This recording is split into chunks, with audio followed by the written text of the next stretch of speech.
بسم اللہ الرحمن الرحیم۔ السلام علیکم ورحمۃ اللہ وبرکاتہ۔ محترم ناظرین، ایک باپ کا دکھی واقعہ۔ ایک بوڑھا شخص گلی کے ایک کونے پر کانپتے ہوئے ہاتھوں سے پھٹی ہوئی چادر کو سلائی کر رہا تھا۔ جب کوئی شخص اس کے پاس سے گزرتا تو وہ اس سے پوچھتا، بیٹا کیا تم نے میرے بیٹے کو دیکھا ہے؟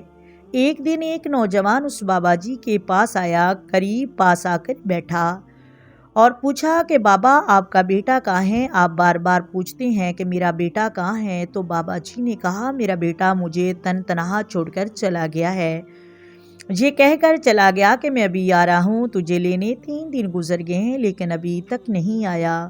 کسی شخص نے مجھے پانی کی بوند تک نہیں پلایا۔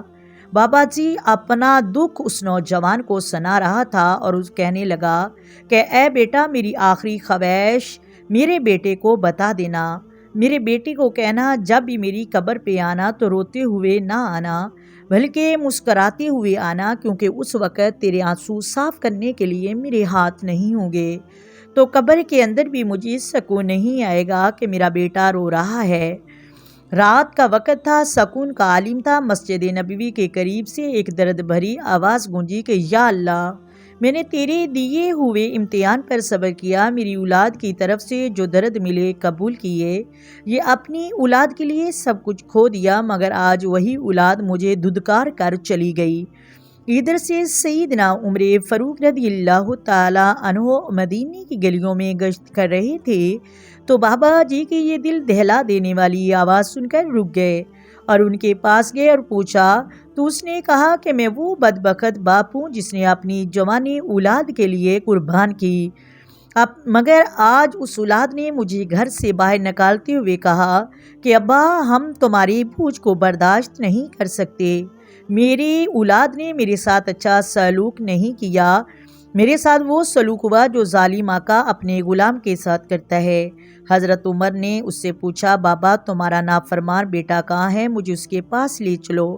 حضرت عمر زندہ سلامت ہیں تو کسی باپ کے ساتھ ناانصافی نہیں ہوگی۔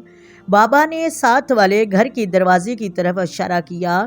حضرت عمر نے فوراً اس گھر کے دروازے پر دستک دی۔ اندر سے ایک نوجوان نکلا اور بے ساختہ بول پڑا، اے امیر المومنین، آپ یہاں کیسے آئے؟ حضرت عمر نے کہا، میں اس غریب باپ کے لیے آیا ہوں جسے تم نے بے یار و مددگار چھوڑ دیا۔ ماں باپ کو ستانے والا جنت کی خوشبو بھی نہیں سونگھے گا۔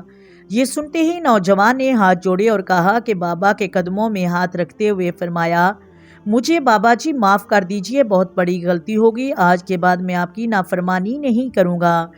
میں نادان تھا کہ باپ کی خوشی میں ہی اللہ کی خوشی ہے۔ یاد رکھیے، والدین کا دل توڑنے والا شخص کبھی زندگی میں سکون نہیں پا سکتا۔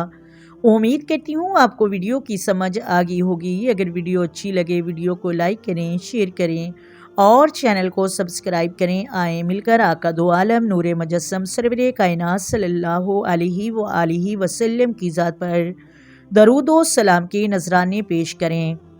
الصلاۃ والسلام علیک یا سیدی یا رسول اللہ، الصلاۃ والسلام علیک یا سیدی یا حبیب اللہ، الصلاۃ والسلام علیک یا سیدی یا نبی اللہ وعلی آلک و صحابک یا سیدی یا محمد رسول اللہ۔ اللہ حافظ۔